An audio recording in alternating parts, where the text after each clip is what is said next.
بسم اللہ الرحمن الرحیم۔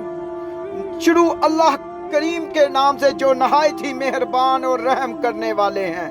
آج سے ہزاروں سال قبل جزیرہ عرب کے جنوبی علاقے میں یمن کے گرد و نما میں ایک شہر آباد تھا جسے سبا کہتے تھے، اور وہاں آباد لوگوں کو قوم سبا کہہ کر پکارا جاتا تھا۔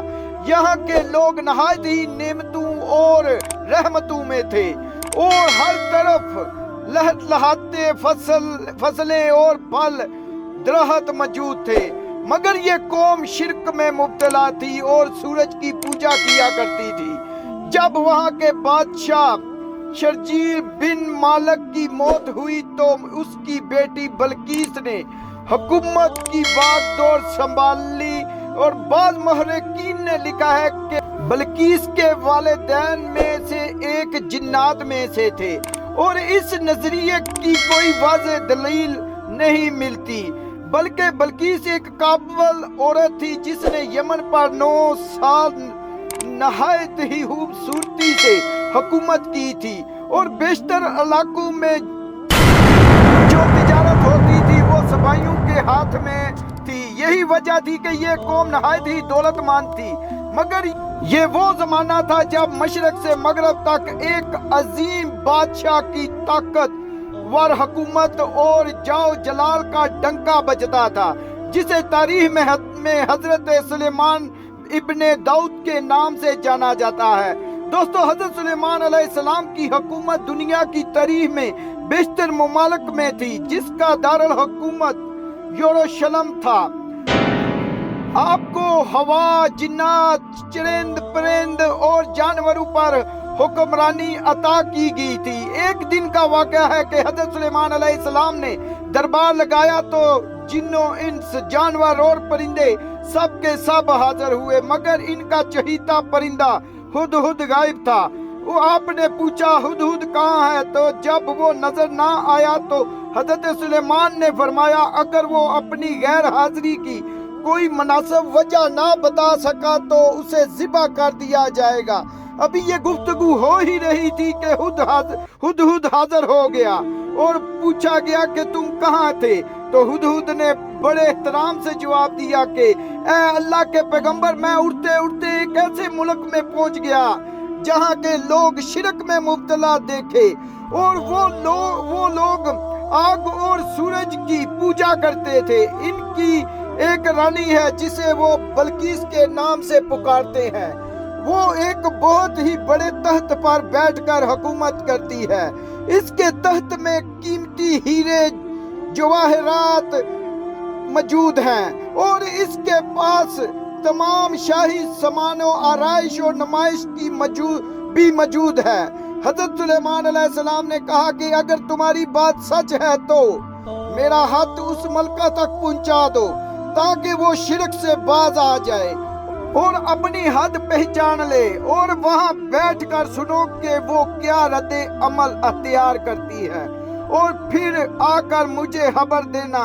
حضرت سلیمان علیہ السلام نے یہ ہاتھ روانہ کیا، جو کچھ یوں تھا: شروع اللہ کے نام سے جو بڑا مہربان اور رحم فرمانے والا ہے۔ یہ ہاتھ حضرت سلیمان ابن داؤد کی جانب سے ہے، ملکہ سبا بلقیس کی طرف ہے، اور جو ہدایت کی پیروی کرے اس کے لیے سلامتی ہے۔ مجھ پر غلبے کی خواہش نہ کرو، میرے مقابلے میں سرکشی نہ اختیار کرو، بلکہ فرما برداری اور مدعی ہو کر میرے پاس آ جاؤ۔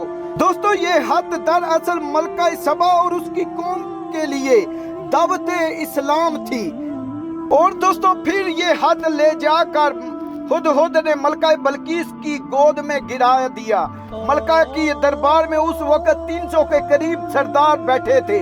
انہوں نے یہ جب حد پڑھا تو طیش میں آ گئی اور کہا کہ یہ ہماری توہین ہے، ہمیں اس کا سخت جواب دینا چاہیے۔ مگر ملکہ بہت سمجھدار تھی، اس نے انہیں سمجھایا کہ حد سے پتہ چل رہا ہے کہ یہ کوئی عام شخص نہیں، خدا کا کوئی پیغمبر ہے، لہٰذا ہمیں حکمت سے کام لینا چاہیے۔ اس نے کہا کہ میں حضرت سلیمان علیہ السلام کی طرف ایک